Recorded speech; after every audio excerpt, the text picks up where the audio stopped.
Okay, greetings everyone. I hope you are enjoying yourself in our learning time. This is our learning time.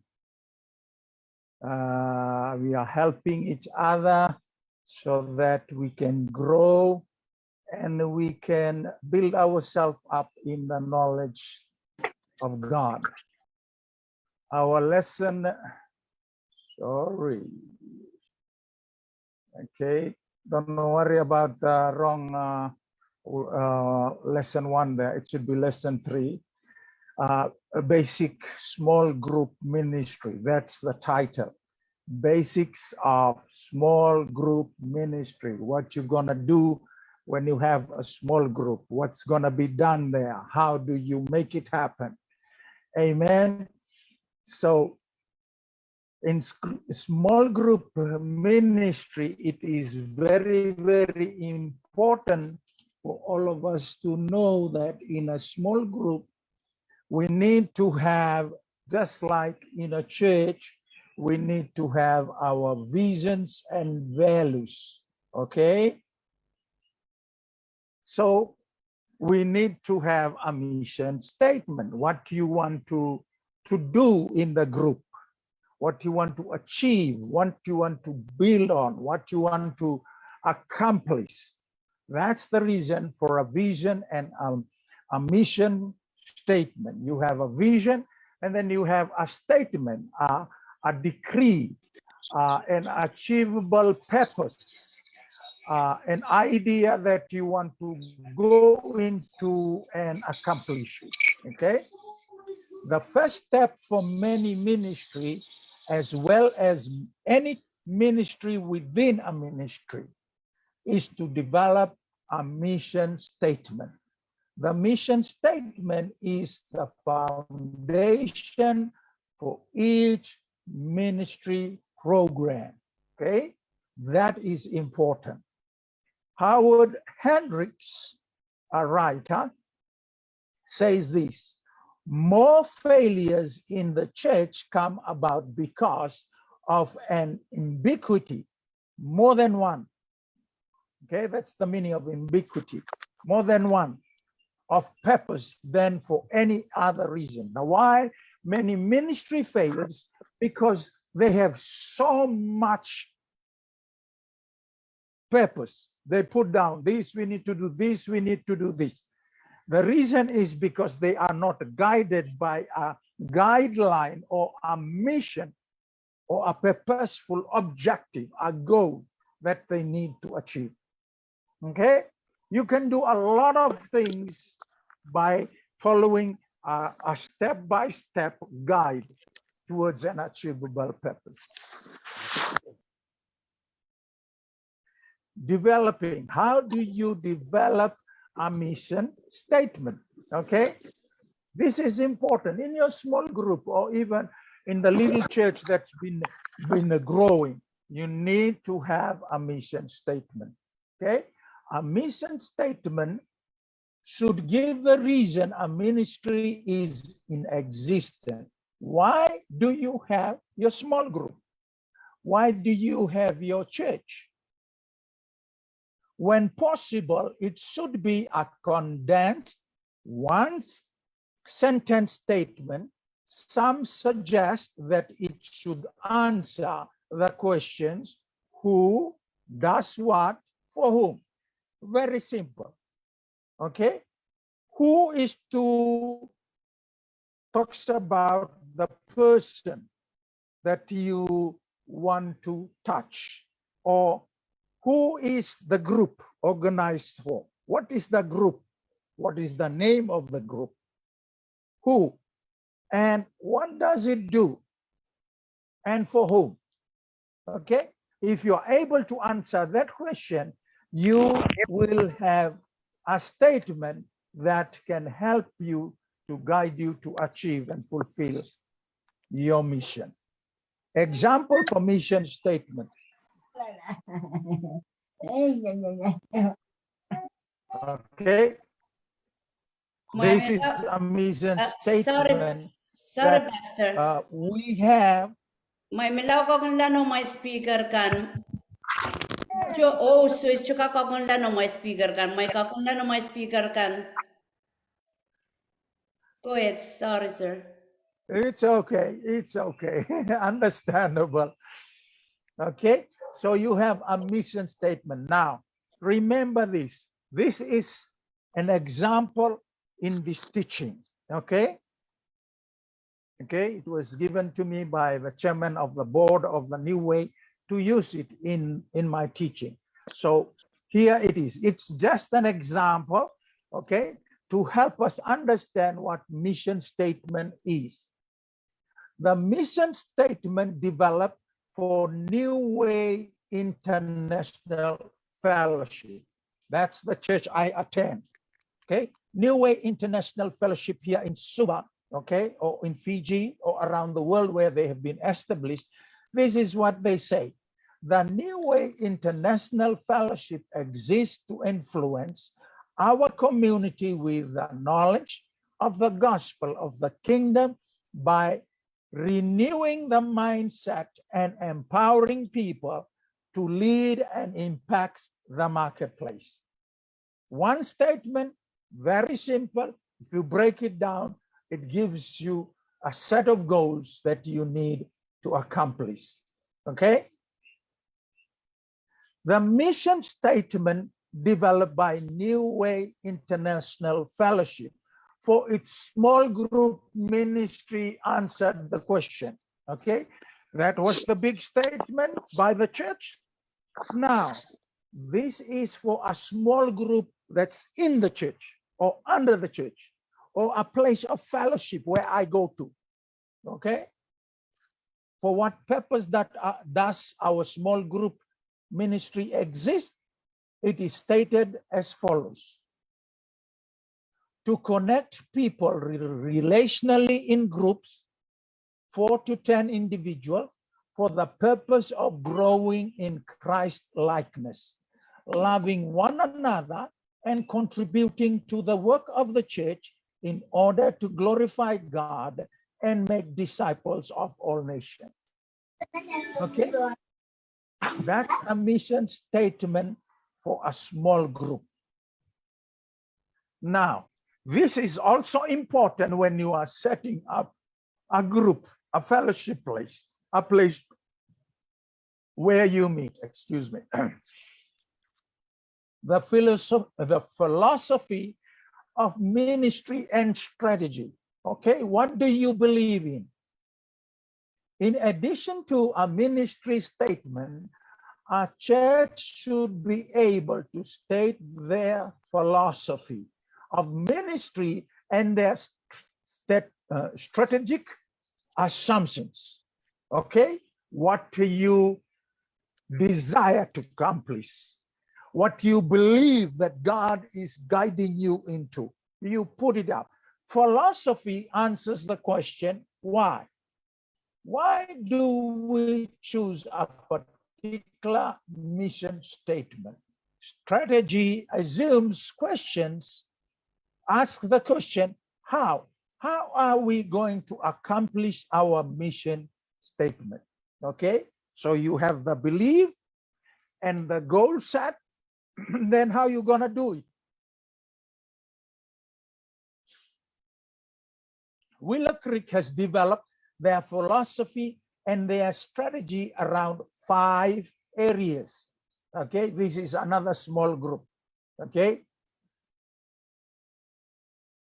Okay, this is also what is in the New Way International Fellowship purpose or philosophy and strategy for ministry. Our mandate. What are we here to do? The purpose. Okay, let me share this a little bit here when we talk about understanding purpose. Okay, I take for example, if I was a carpenter. If I was a carpenter and I make a chair,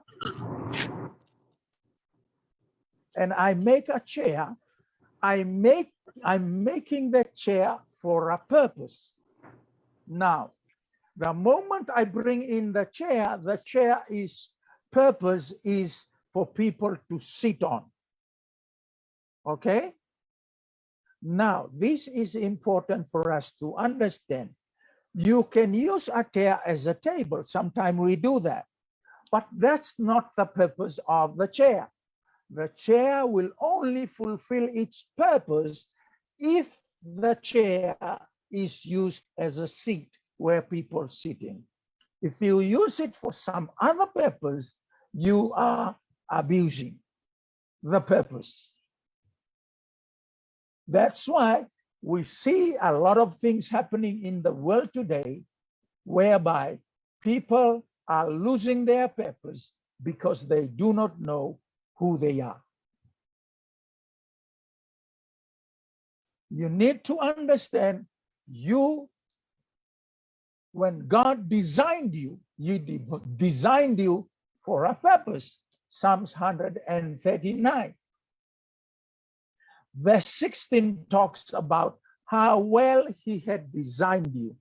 Everything about you is recorded in heaven. And you and me are supposed to come and fulfill and accomplish our purpose. In like manner, when there is a group of coming together, we must have a purpose. You don't just put up something without a purpose. The purpose of the church is to transform believers. Church is the sum of all activities that promote Christ's work of transformation. Our mandate, as an example here, Christ Jesus, or Jesus Christ, as head of the church, intends his followers to become like him. So that's the mandate. The life change the church desires to produce, the 5 Gs. We call it the 5 Gs. What are the life change that the church desires to produce? We call them the 5G. Number 1, grace. Individual appropriation of the saving work of Christ. Grace. Number 2, growth. Ongoing evidence of caring life and pursuit of Christ likeness. If this is not happening in the church is dead. So after you receive grace, the unmerited favor of God, you need to continue to grow every day. Every day you grow into something new. You grow into something better. Until the day when Christ comes back, then you will be fully perfected. So you must grow in every area. You grow in your business. You grow in your relationship. You grow in your health. You grow in every area, socially, financially, physically, relationally. Every area in your life, you grow. Why?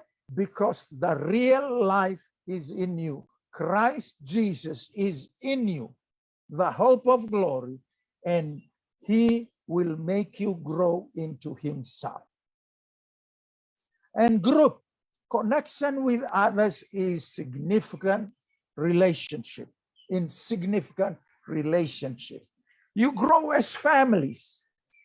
Okay, the group in the family. There will be people who had left long time ago. They will begin to come in. Why? Because the glory of God as continues to grow in Christ. The glory of God will begin to be seen in our lives. And that glory will draw people to you. Broken relationships will be mended. New ones will be formed. And restoration in its fullness will take place. And then the gifts, serving Christ's body according to spiritual giftedness and passion. This is important in small group where everyone functions, okay? Because different people will have different gifts. Some will have the gift of apostles. Some will have the gift of pastors. Some will have the gift of teaching. Some will have other gifts, administration, caregiving, and all that, okay? And those gifts needs to be utilized in the group, because there will be people who will be coming in the group, they will be sick. So the people who have healing ministry, pray for those people. It's not a one-man job. In a small group, everybody operates together. You do the work together. Why? Because you are the body of Christ. Some will be the hand, some will be the mouth, some will be the ear, some will be the eyes, some will be the feet.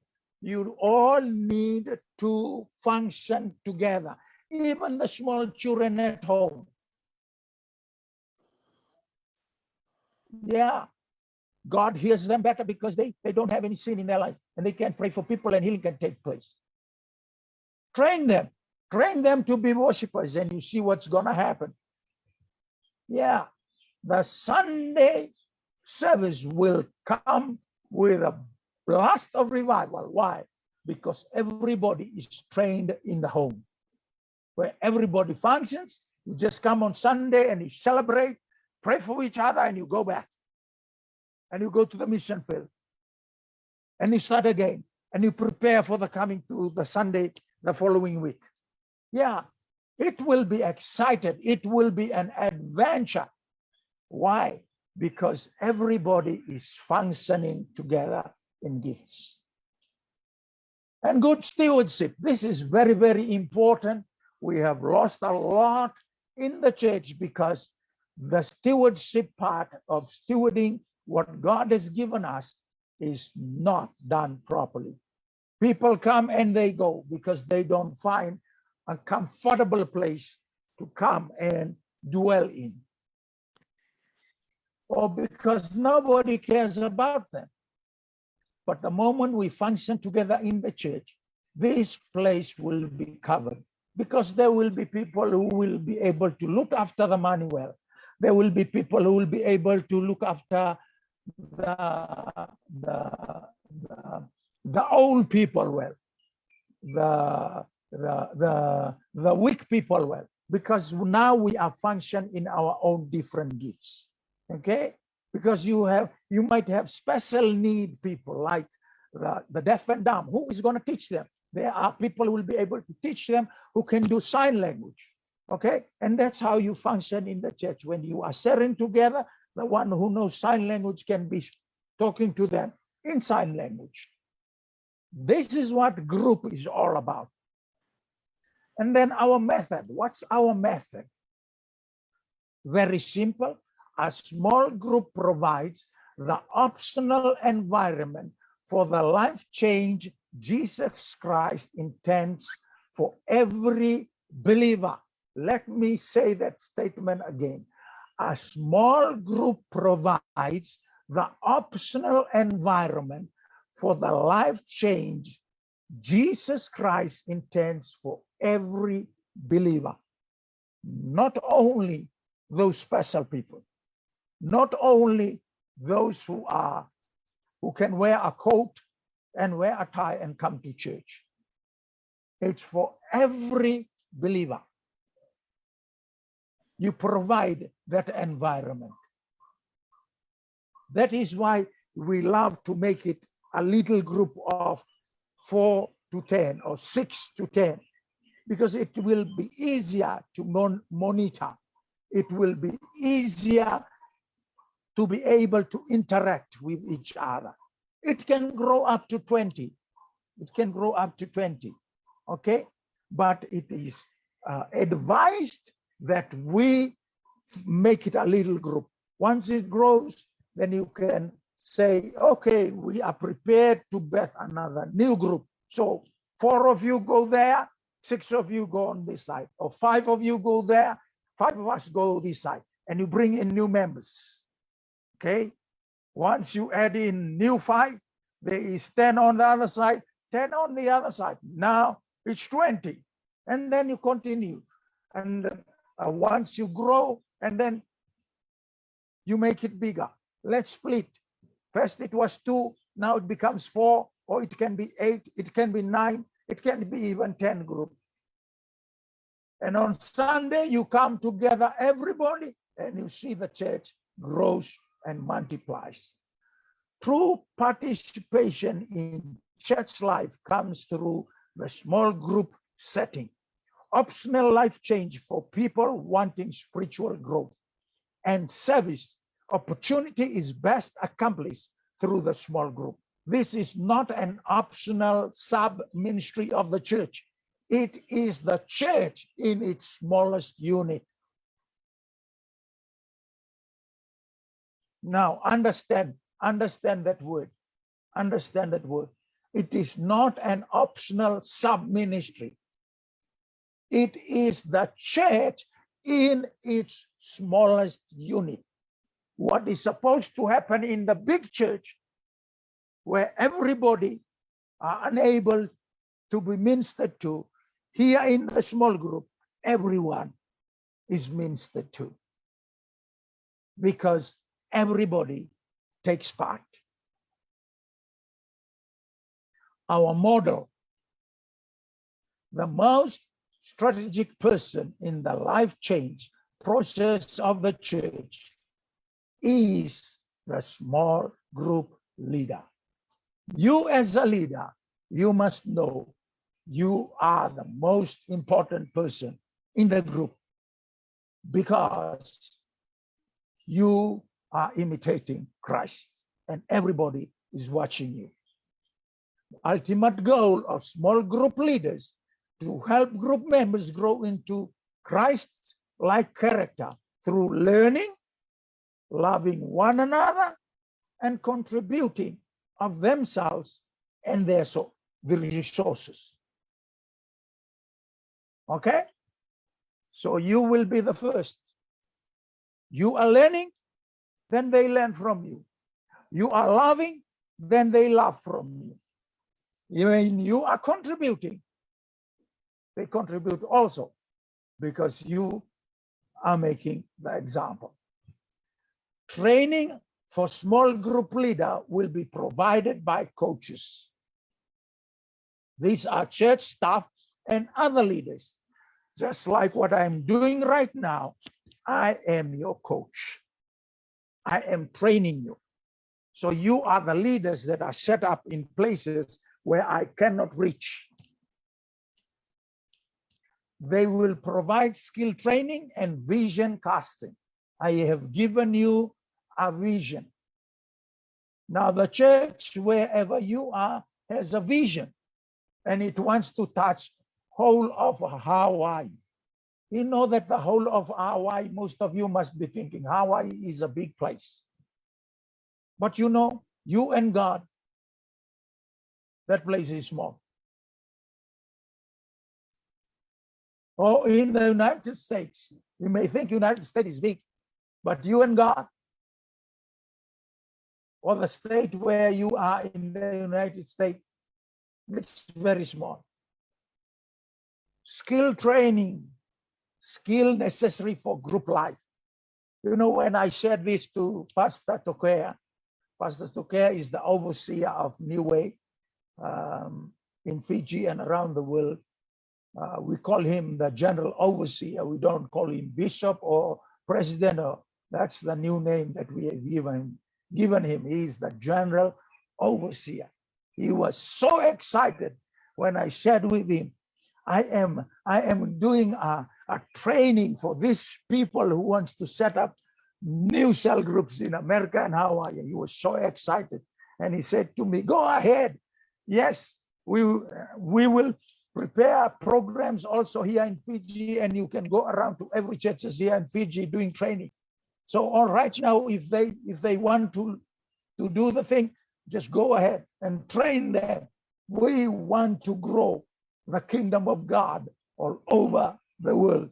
I said it with the leaders on on Saturday here in Suba, they just were so excited. They were just praising the Lord and said, man, God is really good. Okay, so vision casting, purpose and goals that drive the ministry. What do you want to accomplish? Okay, so the coaches, just like Pastor Tui was doing to you, he was a coach. Now I am doing it to you. I am also a coach. Okay, will not violate the 1 to 10 appropriate span of control. Okay, principle that everyone must be cared for by someone. No one should care for more than 10 people. Okay, this is a recommendation. So I emphasize it to you because you have to disciple everyone in the group. Coaches will offer encouragement and accountability.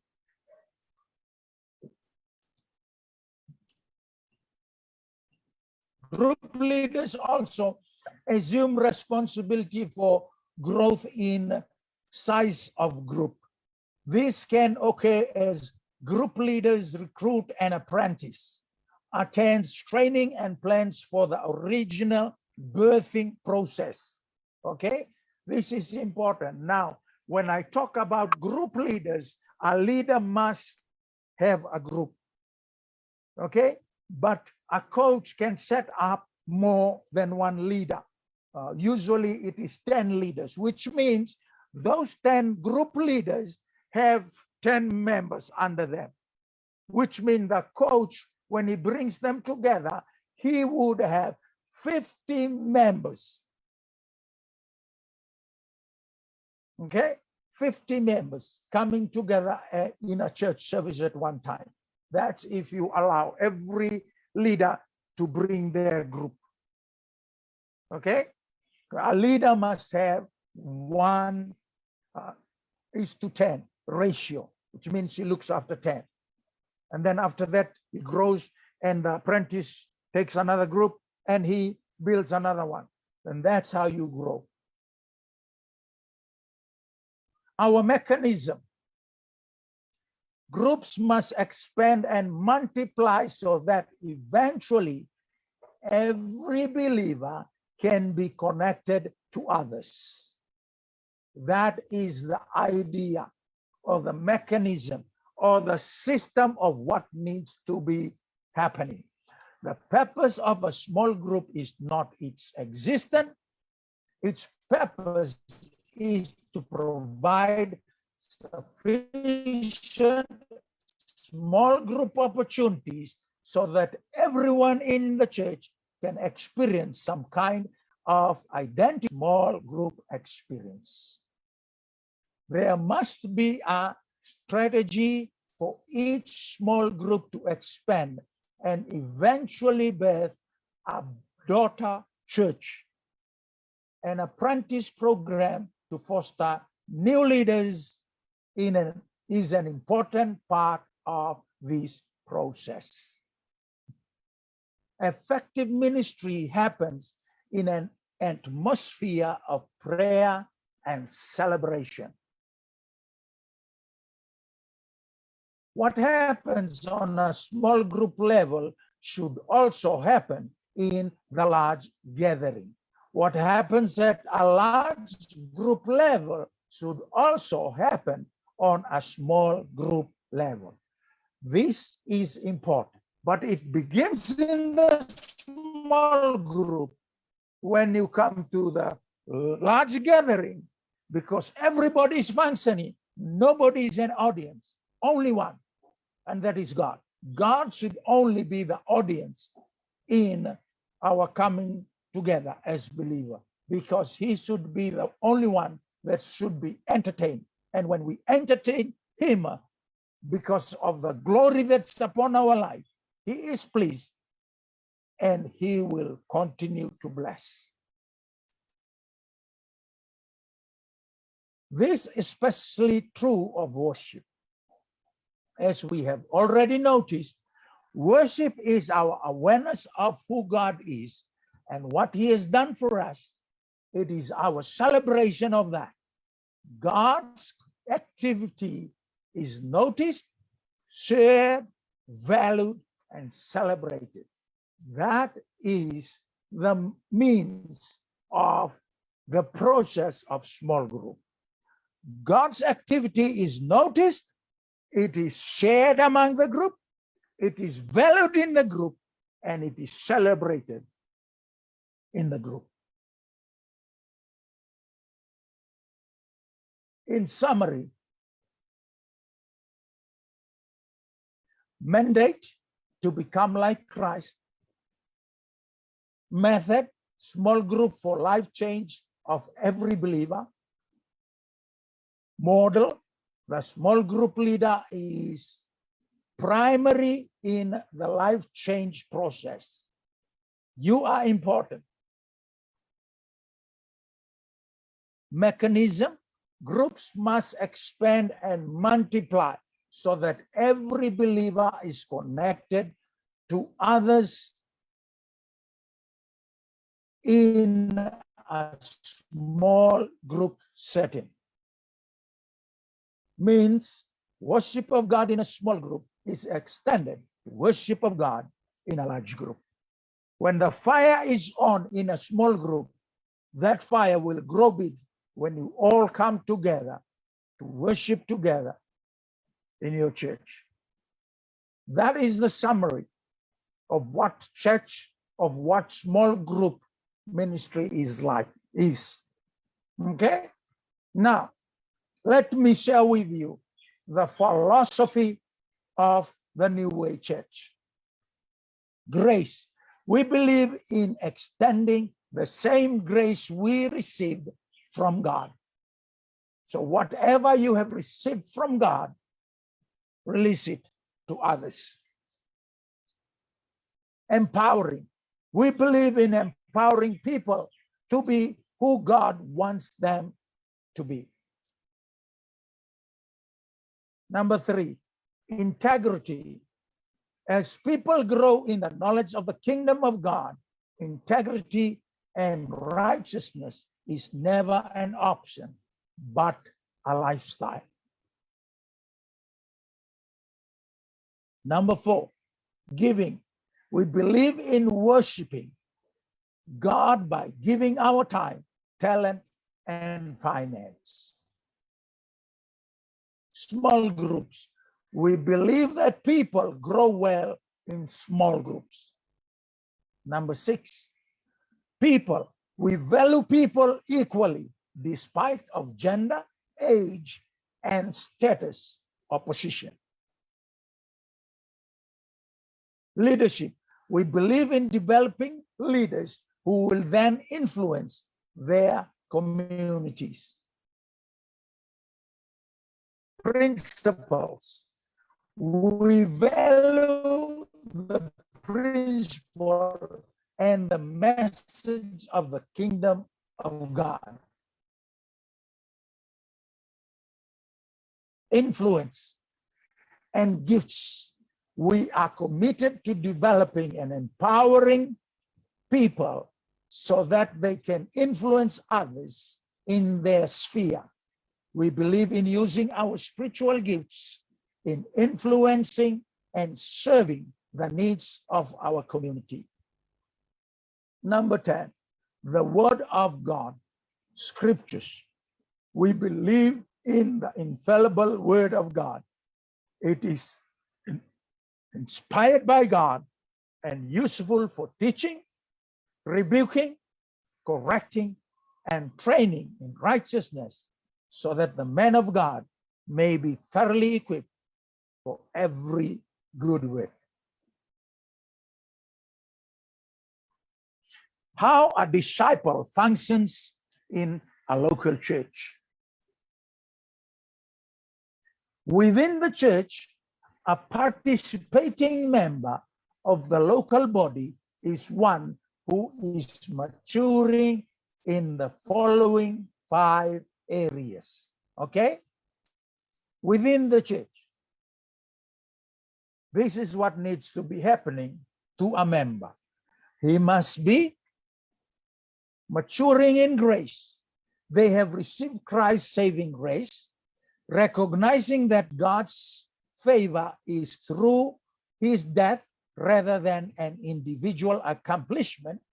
They have responded in obedience to receive water baptism and give outward witness to God's cleansing them from their sin. Growth. They purpose a lifelong process of spiritual growth in Christ and seek to become conformed to his image. Spiritual development is nurtured through prayer, worship, and Bible study. How a disciple functions in a local church? How does he function? Group. They participate in community by attending corporate gathering for the purpose of worship, teaching, and the sacrament of communion. Okay, you can do this in your small group. Uphold the fundamental truths of scriptures as summarized in the church statement of faith and according relationally to a small group of believers. Gifts. They seek to discover, develop, and deploy those God-given gifts and to seek a place of service within the church. Good stewardship. They desire to be responsible caretakers of their material resources. They recognize the tithe as a historical standard and display a spirit of generosity in supporting the work of the church and in reaching out to those in need.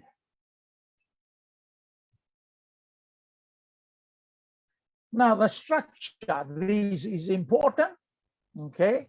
You have the big structure of where you have the leadership roles, but this is in a small group. This is for small group. This is the structure for small group. There are two common approaches taken in giving organizational structure to a small group ministry. Administrative approach. The leader develops an accountability structure so that all know to whom they are responsible. Group leaders meet regularly and specific reports are required. The leader determines materials and evaluates group leaders relative to their effectiveness. That's the administrative approach to forming a structure. And then you have the empowering approach. The leader views he or her role as that of discovering those who have a gift of nurturing and them encourages them to use their gifts. The leader's time is primarily spent equipping and nurturing group leaders.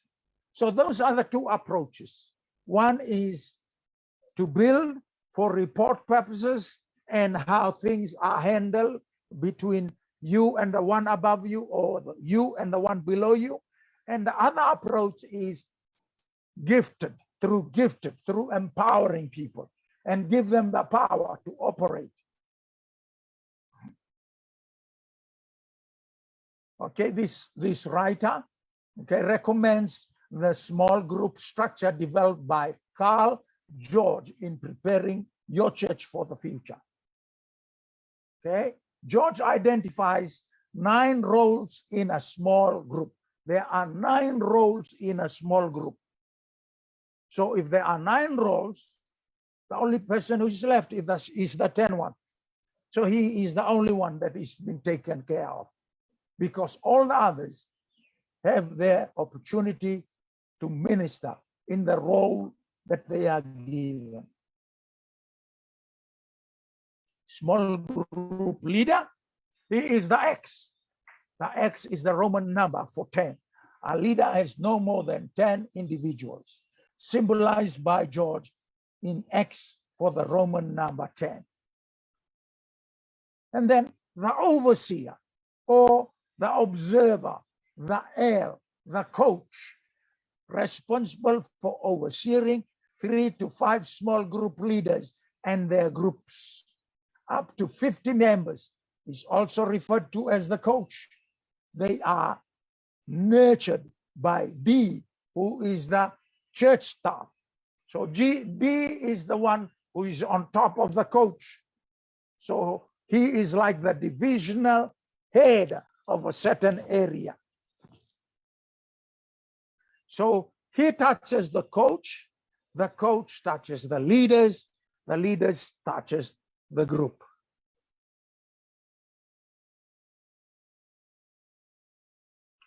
Then you have the apprentice. The apprentice is the one we put his name as XA. Learns by observing and doing under the small group leader. Then you have the RXA, is when there is a rising apprentice present in a group. So you have RXA, another person who is coming up and been groomed as a capable leader. And then you have who is a babysitter. A babysitter is the person who will come and look after the children, the person who cares for children when needed. Hospitality, a person who assumes the responsibility to make the environment feel safe and caring for everyone. And usually it's the person who owns the house where you meet. And then member description. These are the members. ECR. Okay, the ECR is for an individual requiring extra care at a particular time. Okay, in some places where you meet, there will be people who will be coming in wheelchair. So it needs an extra care that will be given to a special person who is called to serve in that place because it's extra grace required. And that's the meaning of EGR, extra grace required. This position is optional, but can be expected. And then you have the G, person in the small group who are maturing in their faith, okay? This is the person that is been groomed to grow and become mature. And gifts will be identified and he will be dispatched to do what he's called to do. Then you have the S, seekers who are new to the group and uncertain as to their need. Okay, these are new members who are coming in. They really don't know what they are here there for. Okay, so these people will need to be discipled and they will grow and their gifts would be identified and they are launched into their ministry because their gifts have been identified. Then you have what is called an open chair. The open chair represents invitation, the desire of a group for newcomers to join them. So always have that in mind. When you meet together, you must remember you have an open chair in the place where we are praying that a new member would come and fill. Once that's done this week, it's filled this week, provide that opportunity again the following week. And that's how you grow. Leadership support. A structure of support must be in place for all leaders. Small group leaders and coaches should be cared for as they care for others, which means they must have time to spend time with the coach to be trained. Don Who suggests that this can be provided by assigning division leaders, staff members to provide care and support to volunteer coaches and all small group leaders in their division.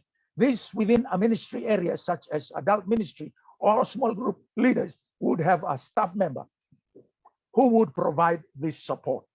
Okay?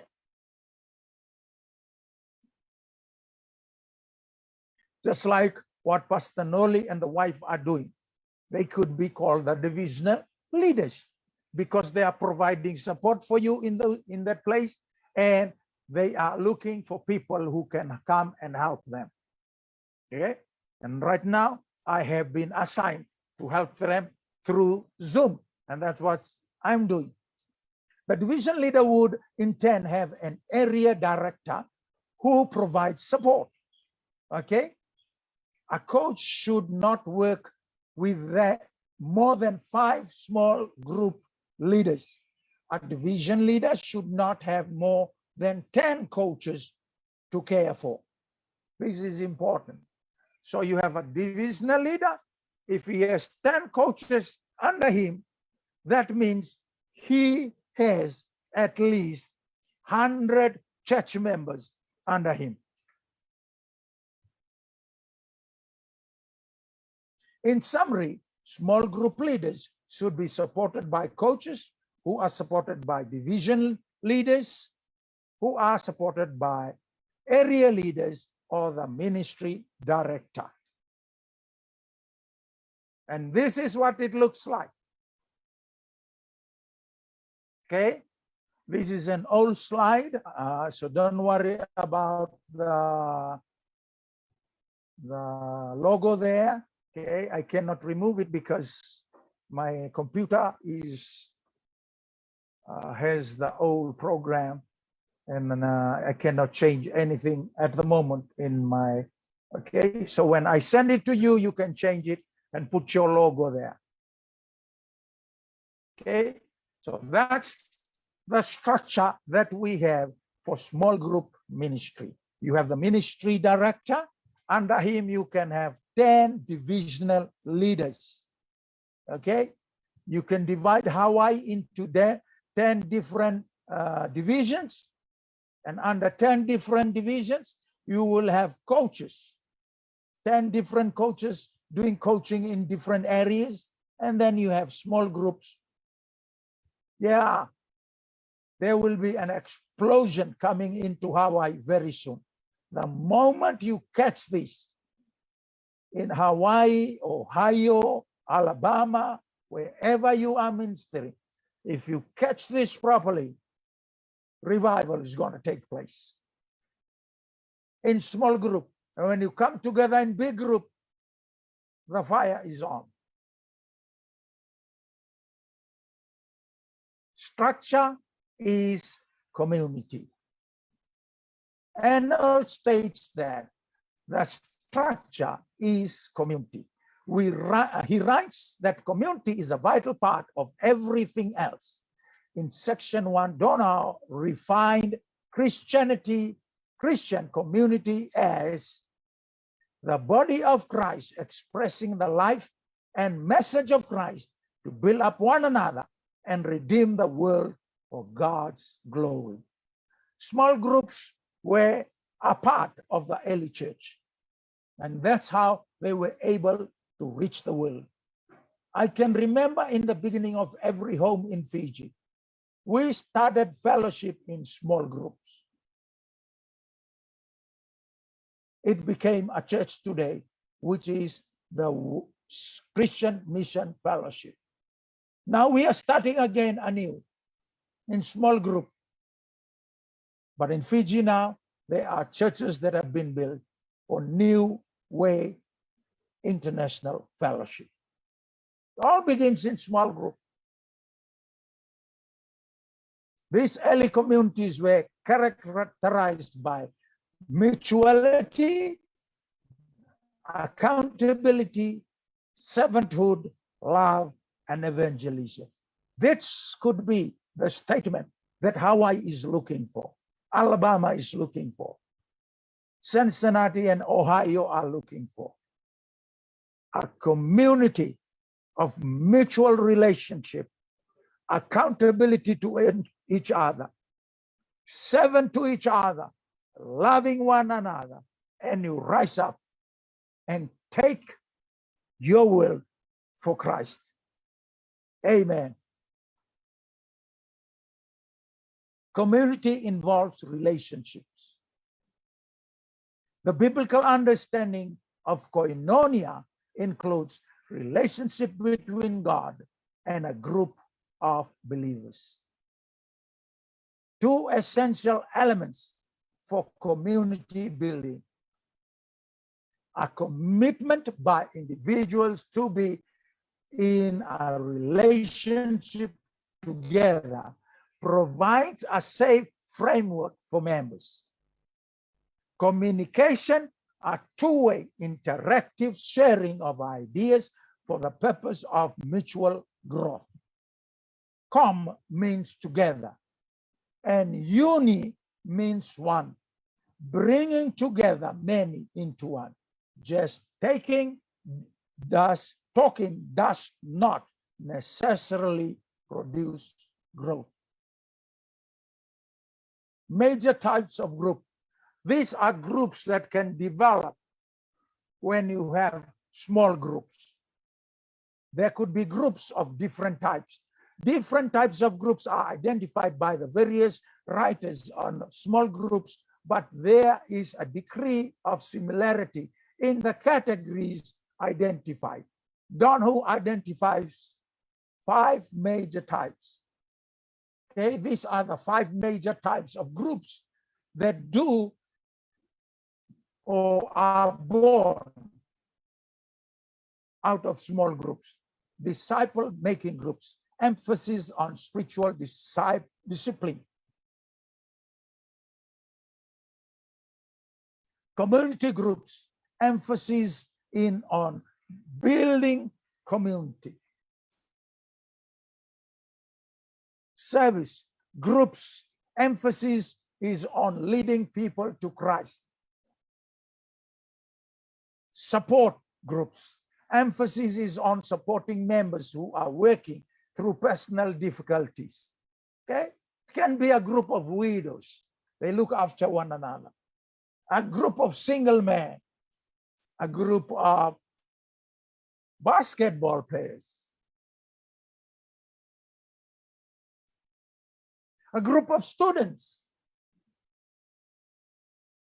Small group tasks. Anal identifies 5 fundamental small group tasks within the framework of the Christian community. Tired of being an influencer. The Natural History Museum is showing deep impact on their IMAX all week. So you only go this weekend?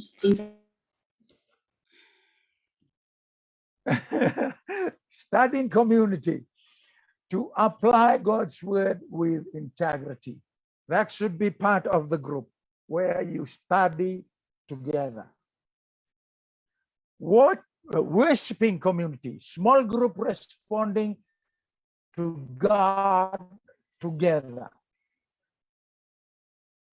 Praying community, learning to pray, communicating with God. Evangelizing community, expanding the kingdom of God.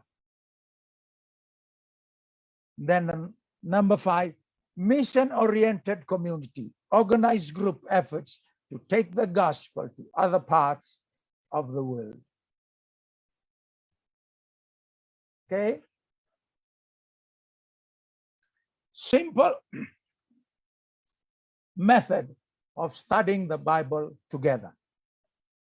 The inductive method is the most effective Bible study tool available to laypersons. When you study the word together, okay? Later on, we'll take more in depth into this, but very simply, general steps are recommended. Although they may be identified differently by various writers, most are identified in terms of questions to be answered. The primary goal in application of Bible truth to our life today. Steps in inductive Bible study. Number 1, observation. What is it? The purpose of this stage is to answer the question, What does the text say? You observe, you read a Bible verse, and you find out what is it saying? Who is the author? Who is he talking about? The people, the characters, what are they talking about? So step one is observation. This step involves obtaining the special information needed to understand the context in which the scripture is written. This involves understanding the original situation and intent of the text. Who, what, when, question apply. Who, question involves the primary players involved. Where, the question where. Question gives a specific location. When, gives additional information relative to the time in which the author is writing the text and the historical time frame. What tells exactly what happened in the passage. This may include events and so on. Okay? Donald suggests 5 steps process for this first stage.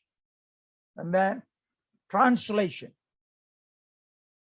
Read the entire passage several times using different translation for understanding. And then context. Answer question about the context, such as who is writing, where does the event take place, when does this take place relative to other events, etc. Structure. Study the structure of the passage. Note significant connecting words that will help explain the reason for the topics being discussed at that point. Try to paraphrase the passage in your own words. And then word study. List all the keywords in that passage. Use a Bible dictionary to make sure you understand the meaning of each word.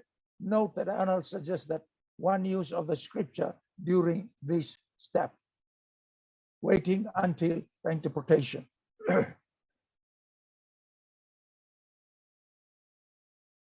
And then the questions.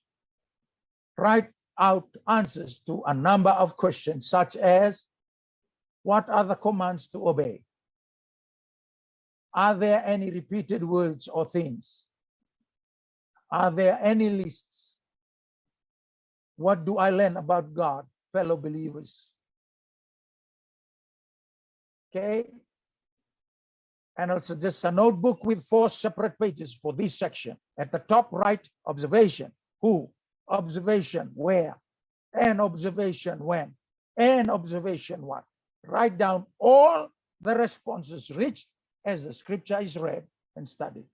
These same procedures of, okay,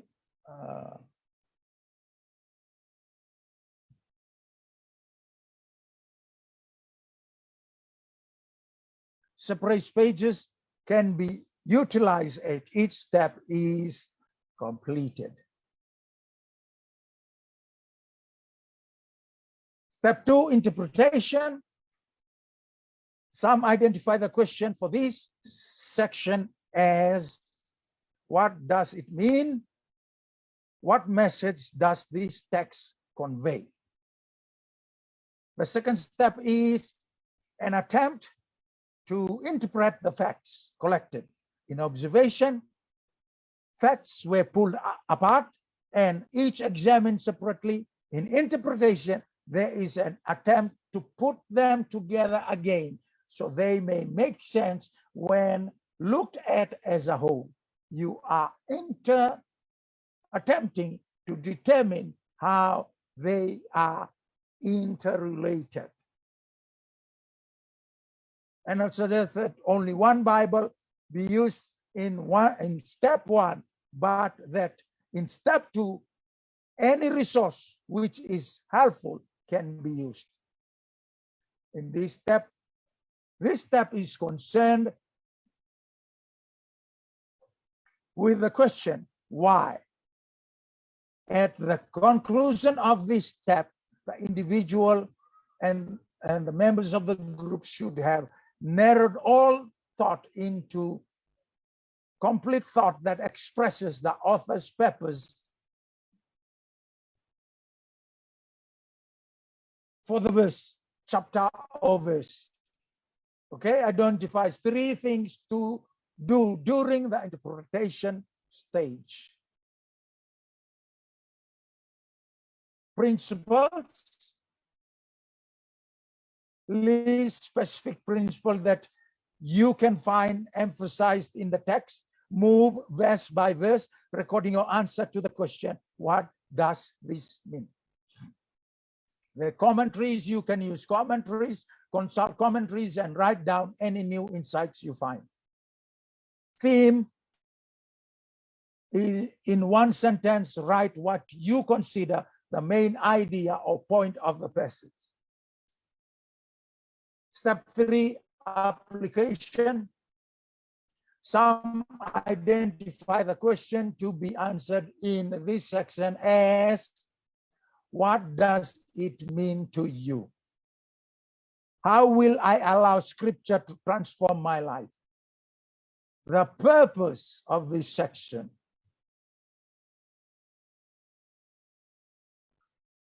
is to discern how this text has meaning to the individual's life. This involves a person response on the part of the reader. Some texts lend themselves to this step more than others. When you consider application, the key is to look for just a few primary principles to guide you. Compare your situation with the people to whom the message was intended. Ask what this passage says to you about your life. For aspects of this stage in 2 Timothy 3:16 and 17.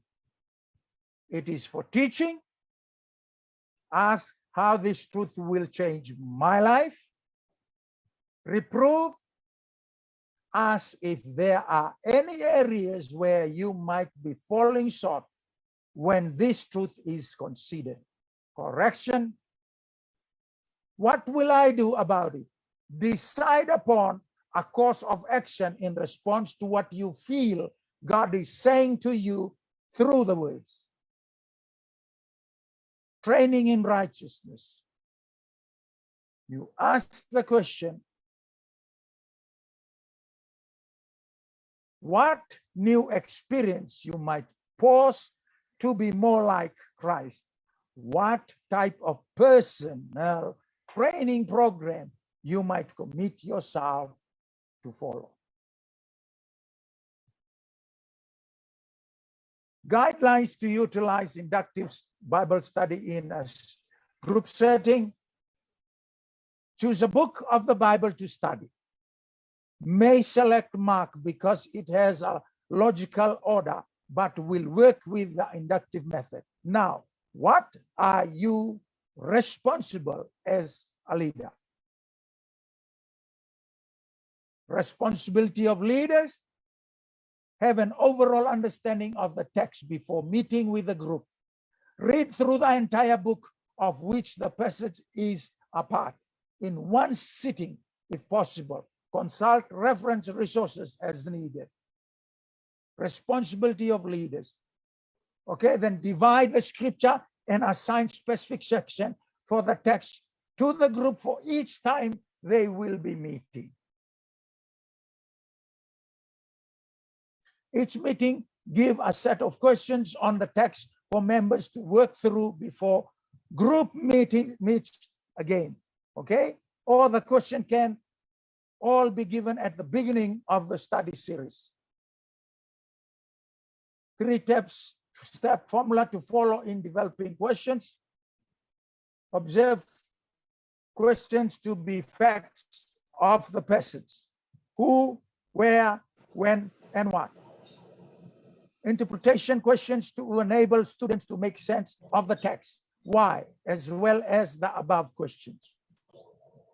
Application question: what am I supposed to learn from this text? What can I do to apply it to my life? So that's how you do the Bible study as a leader. Lead the inductive study by building on the work participants have done prior to the meeting. Build on from there. All members should come prepared, but the discussion should not just be a duplication of the work that group members have already done. However, the leader can structure the meeting by moving through the basic outline of the inductive method. Okay, which means, however, the key is interaction with the material rather than giving them what they should already discover in their own study. Okay, that's the idea. Interaction. Everybody begin with an interactive exercise to identify the key idea for the meeting study. Second, lead the group through the key issues in the text. Third, obtain response on what the passage means to them. Direct the group. Very, very important. And that is the closing of my message and my study today. Thank you so much for having me to come and be a part of your life